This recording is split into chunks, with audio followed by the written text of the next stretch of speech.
Hello friends, myself Dr. Ankita Singh Chakotia, PhD in Biotechnology. Also, I have qualified CSI NET JRF.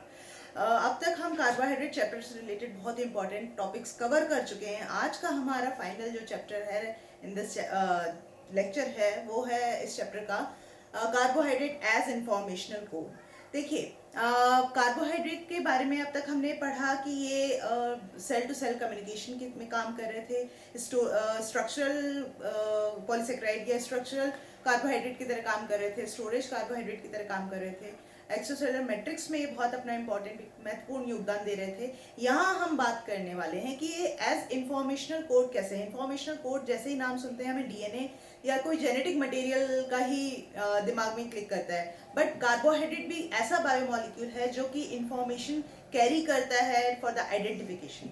Just एक lemon example की अगर बात करें, suppose कीजिए आपने डोमिनोज पिज्ज़ा ऑर्डर किया है, ठीक है, तो डिलीवरी बॉय आप तक वो पिज़्ज़ा पहुंचाने के लिए एक तो तरीका होता है कि आप अपना एड्रेस ऑनलाइन उसमें पोर्टल में डालेंगे कि हाँ इस एड्रेस पे आना है, बट इतने सारे अगर घर हैं तो वो केवल आपका ही घर कैसे पहचानेगा? या तो वो आपको कॉल करे, अगर आप नहीं कॉल रिसीव कर रहे हैं तो वो किस तरह से पहचानेगा? आपका हाउस नंबर या आपकी नेम प्लेट देख के पहचानेगा। दिस नेम प्लेट और house number actually performing the same function that this carbohydrate perform within our body system. Carbohydrate भी यही काम करते हैं जब ये सेल सरफेस पे अटैच रहते हैं। तो क्या होता है कि, और ये डिलीवरी बॉय वाला काम जो मैंने बताया वो करती है प्रोटीन।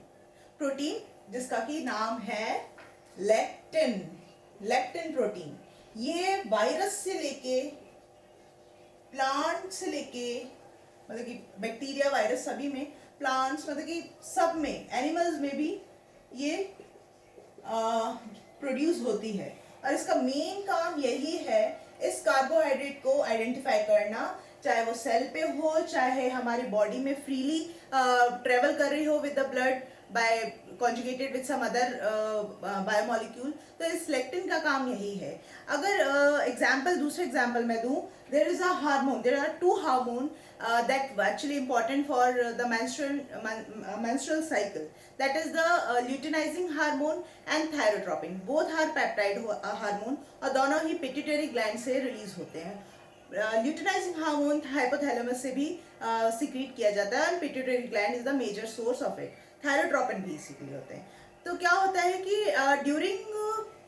ड्यूरिंग मेंस्ट्रुअल साइकिल इसका जो फर्स्ट हाफ होता है उसमें ब्लड में it easily flows in human body. ये फ्लो कर रहा होता है by getting conjugated with some other, मतलब कि ये प्रोटीन के साथ में बड़े ही आराम से, ये एक पेप्टाइड हार्मोन है, get conjugated with some carbohydrate moiety, and ये ब्लड में फ्लो कर रहा होता है। once it get identified by this lectin which is synthesized by liver hepatocyte, then this lectin, मान लीजिए ये lectin है, ठीक है, इसके बड़े बड़े से दांत के टाइप के मैं बता रही हूँ। सो दैट ये जैसे ही ये लेक्टिन ये ल्यूटिनाइजिंग हार्मोन और थायरोट्रोपिन इस लिवर में एंटर करते हैं एक पर्टिकुलर टाइम पीरियड के बाद में, ये लेक्टिन जो होती है, लेक्टिन इसको ब्रेक डाउन करती है और डिस्ट्रक्ट कर देती है इन दोनों हार्मोन को।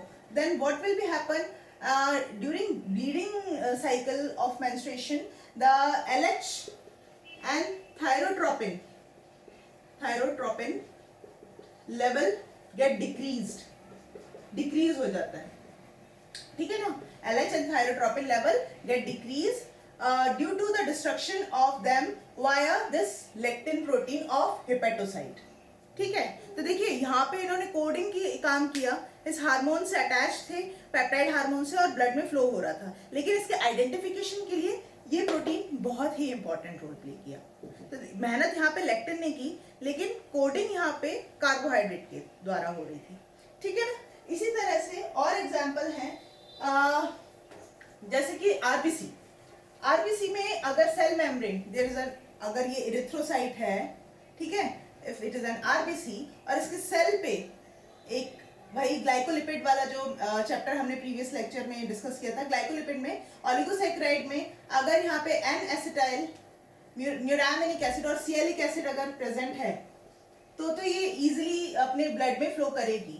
तो इसी तरह से एक स्टडी भी की गई है कि रेट में से पहले उन्होंने क्या किया कि फ्रेशली सिंथेसाइज जो आरबीसी है उसे रिमूव आउट करके केमिकली और anyhow researcher remove this sialic acid from the cell surface and वापस से उन जो रिमूव जो जिनसे कर दिया था उस वाली आरबीसी को वापस जब उसके बॉडी में डाला तो देखा कि ये जो RBC within very short frame of time ये रिमूव्ड आउट हो गई।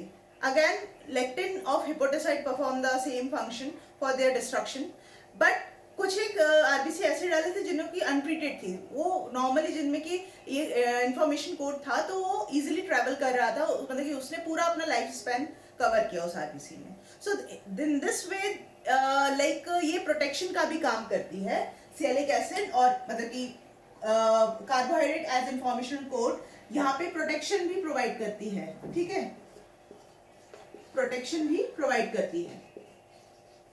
ये दूसरा एग्जाम्पल हुआ। अगर हम बात करें इसके किसी और एग्जाम्पल की, then there is a bacterial attack, और पैथोजेनिक अटैक भी इस पे बहुत डिपेंड करता है क्योंकि different pathogen actually identify a particular cell on the basis of the carbohydrate coding present on its surface. दूसरा हम आम जिंदगी की बात करें तो जब भी हमें कोई इन्फ्लेमेशन होता है या चोट लग जाए या मच्छर काट जाता है तो इन्फ्लेम्ड हो जाती है एक पर्टिकुलर साइड पे at the site of bite, तो वो भी उसमें भी कुछ एक प्रोटीन है selectin protein, they identify actually an oligosaccharide और the carbohydrate unit of this neutrophil and then followed by an cascade एक शुरू होता है। सिलेक्टिन प्रोटीन हमारे ब्लड वेसल के एंडोथेलियल में पाए जाते हैं, वो न्यूट्रोफिल के सरफेस के कार्बोहाइड्रेट को आइडेंटिफाई करते हैं और जिससे कि आगे का कैस्केड कंप्लीट हो पाता है। तो इन्फ्लेमेशन में भी और इस तरह से यहाँ पे इंफॉर्मेशन कोड का यहाँ पे ये काम कंप्लीट कर रही होती है। और अगर हम बात करें वायरसेस की, जैसा कि मैंने शुरुआत में मेंशन किया कि वायरस में भी प्रेजेंट होती है लेक्टिन प्रोटीन, और ये वही इसका carbohydrate as information code identify करती है।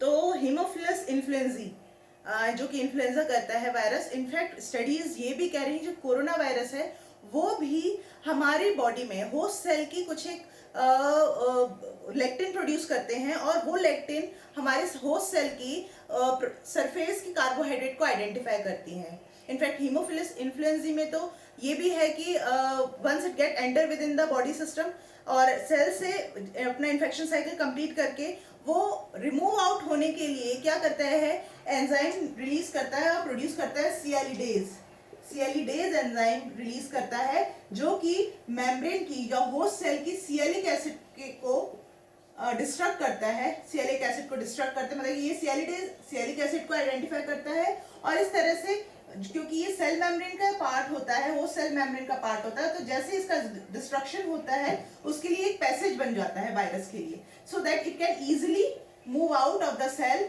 और अपनी इन्फेक्शन साइकिल को कंप्लीट करता है और इन्फेक्शन स्प्रेड करता है। तो इस वजह से यहाँ पे ये इंफॉर्मेशन कोड की तरह काम करता है।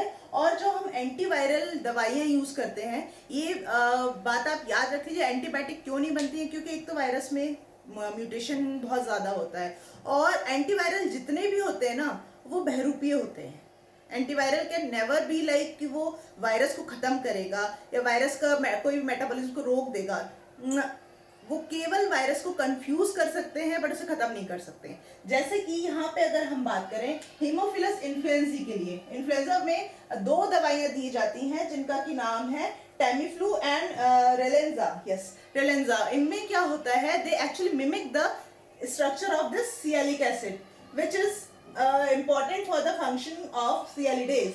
तो क्या होता है कि जैसे ही हमने दवाई ली तो वो इसको मिमिक करती है, तो सियालिडेज का टारगेट सेल मेम्ब्रेन का सियालिक एसिड ना होके उस ड्रग हो जाती है। तो अल्टीमेटली वो इसकी डिस्ट्रक्शन में अपनी पूरे स्पैन, मतलब कि अपने लाइफ स्पैन का लगा देती है, तो ये सेल मेम्ब्रेन इंटैक्ट रहती है और वायरस आगे बाहर ना निकल के तो स्प्रेड नहीं हो पाता है। तो इस तरह से एंटीवायरल एजेंट काम करते हैं।